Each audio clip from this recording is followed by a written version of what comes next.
I just saw a video of black people rejoicing because the people of St. Lucia have stood up to the colonizers who refused to allow them access to public beaches because they purchased a hotel and put private property, no trespassing on the fucking beach. If you have traveled, I have been to St. Lucia. If you have traveled around, you would know that St. Lucia is not alone. They've done it in Martinique. They've done it in Haiti. They've done it in Guadeloupe. They've done it in Jamaica. They've done it in most of the Caribbean islands. These white people, these colonizers, they go to these islands and want to claim land that's not theirs. This is what they do. We know that. They've done it in South Africa, Namibia, Zimbabwe. We know that. This is what they do. They go down to your country and they want to exert some type of white privilege. They believe that delusionally that they have everywhere in the world. It's black people that have to stop access to them. You understand? If you stop giving them access, then they can't come into your own country and say, hey, this is ours now. You can no longer use it. You understand? They do that shit in the black community because black people here give them access. We can't go to a certain park because they all of a sudden move to the neighborhood. Man, fuck them. You understand? We have to collectively put a stop to these people because every time you give them access, then they want control. That is what they do. That is their nature. You understand? We shouldn't have to fight for things that belong to us. Just like they stole, the whole Central Park from black people and other beaches in California. That's what they're doing in the Caribbean. It's a global thing. They share these fucking ideals. You understand?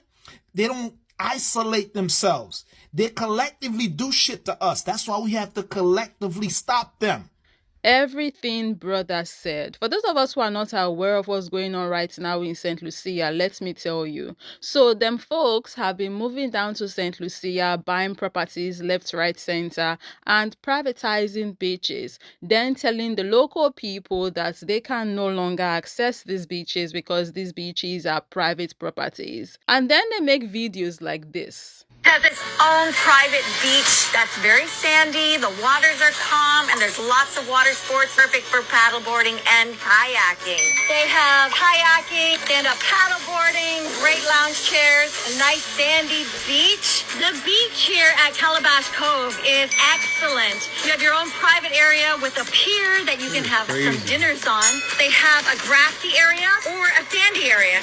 So basically, colonizers doing what they do best. They went down there to St. Lucia with that their annoying historical bad character, gentrified the place, and as if that wasn't bad enough, they then used all of the caucasity that they had at their disposal, because yes, they brought their caucasity along, of course, to tell the people of St. Lucia that now this place is theirs. So now they, the local people of St. Lucia, need to stay out. And no, the people of St. Lucia were not having it at all. They were not going to just stay idly by and watch these invaders come into their home and tell them where they can and cannot go. So they protested, as they should.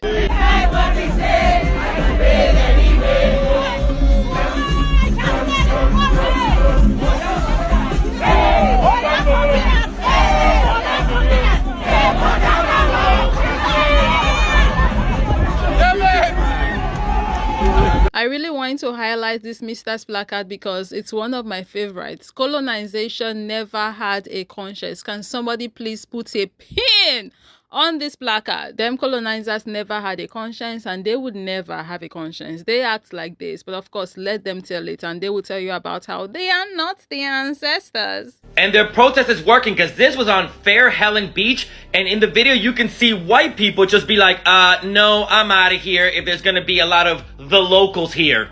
Also, in the video, they could be heard singing a protest song called Jack, the Beach is Mine by the Mighty Gabby, with lyrics like, Jack don't want me to bathe on my beach.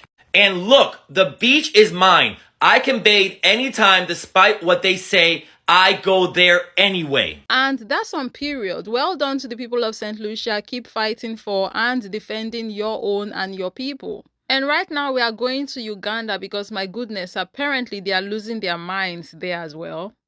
Palazzo said, we are natives. We make the rules here. You don't get to come here and tell us how to act.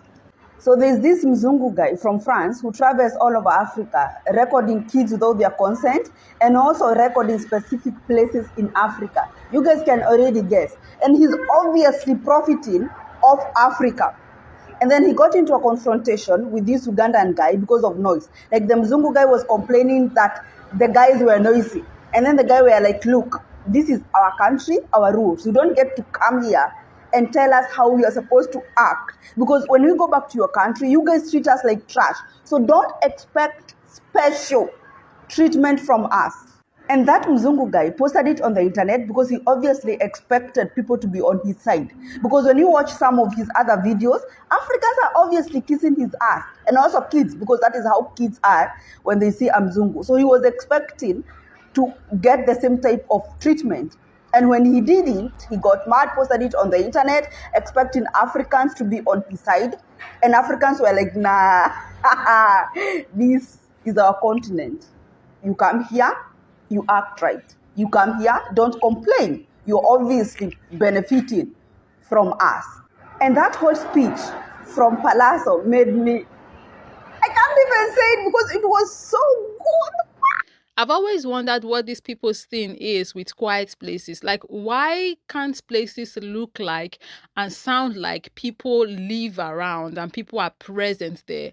What is this thing that they have with places being quiet all the time? Like, it will never make sense to me. And I'm just so grateful for this video right now because it created for me an opportunity to get this question out there, because it's something I've been thinking about for a good while now. I just never could make sense of why these people are just so into quiet places. Like, why do they want residential areas where people are present to be like it's a graveyard? From what I've heard from friends, family that are in the abroad, you sometimes cannot even play music in your apartment because the next thing you know is the police that's going to be knocking on your door because somebody called the cops talking about, noise complaints. Then you also hear stories of how they call the police on people who are having a barbecue outside or a cookout. I mean, as a Nigerian, I can't relate. I really can't understand as a Nigerian how that work, because we are human beings who are social creatures. We talk. We are not dumb. We make sound. Like we have social events. How are we supposed to do these things without noise? This is where the human understanding is supposed to come in, because one day too you will throw a party, one day you too have a barbecue, one day you too want to play music in your home, and it just, where I'm from is normal that we hear noise. And hell, to us sometimes it's not even noise, it's just a normal day. It's just, it's how it happens, because we understand that we're human beings and we do these things. We make sounds, that people can hear.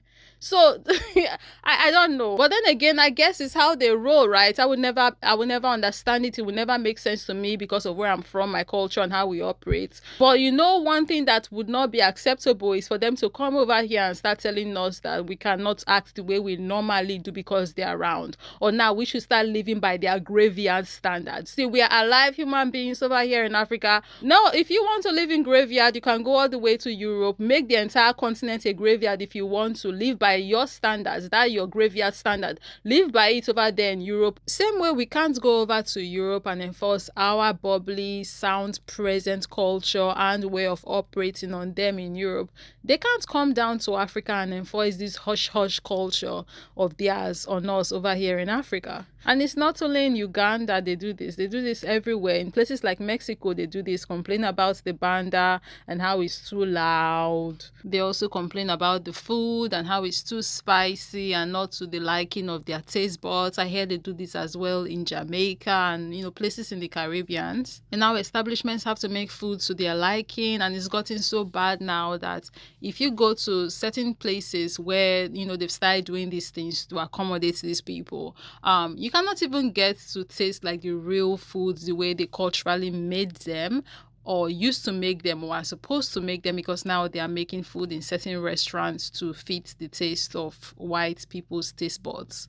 And the craziest part is that these are the same people you would see telling black people, African people, or people of color to go back to their countries. Cue in their famous, "Go back to where you came from." And then they pack their bags and move to the countries where these people came from, then start segregation, creating mini Europes in these people's countries, while telling the locals who are still back there in their countries that there are certain areas that they cannot access anymore because these places are off limits, because these places now belongs to them. So these people cannot go to your country. Now they are in their own country and you are telling them that there are places in their country they cannot access because you are in town. Like the way my can'ts cannot with them folks. And this is a quick compilation of the craziness that has been going on around the world. Craziness being perpetrated by them folks. Craziness backed by their caucasity. I just thought I should bring this on here and let you guys know what's happening, for those of us who don't know about it already. And it's really making the rounds on TikTok, this back-to-back insanity that we are seeing perpetrated by them folks. Closing notes, I want to say to my people, and hell, I want to say to every people, don't let them folks ride over you, is what I want to say. Like, stand for your rights, stand for what you own, stand for your people, and stand for yourself. And like brother said at the beginning of this video, let's stop giving them folks access. Let's just stop. You hear stories about people selling them lands, and I'm like, it's like let's learn from history, please. Let's just learn, because give them folks and each, the next thing you know, they've taken the entire acre. Let's just stop and do better. There's enough evidence out there that we are supposed to be learning from. There's more than enough stories out there where we are coming from as a people, what's still going on right now. There's so much for us to look at and learn from. So let's do better for our own sakes, please. But what are your thoughts? Let us know down below in the comment section. Let's continue this conversation there. Thank you very much for watching. And of course, as always, I would see you in the next one. So to the video that I did about local Jamaicans not being allowed on their own beaches, and how Westerners have complained about the seasoning and the spiciness of the food in Jamaica and Mexico, and the most recent video that I did about Sinaloa and the people complaining about the music on the beaches. This is the energy that local communities need to have. Because if you don't make your presence known, if you don't say anything or do anything, there is a domino effect that is guaranteed to happen, where these privately owned condominiums, Airbnbs, hotels are only going to cater to those folks, pushing away and whitewashing the true essence of the food, the language, the music, and the actual soul of the destination.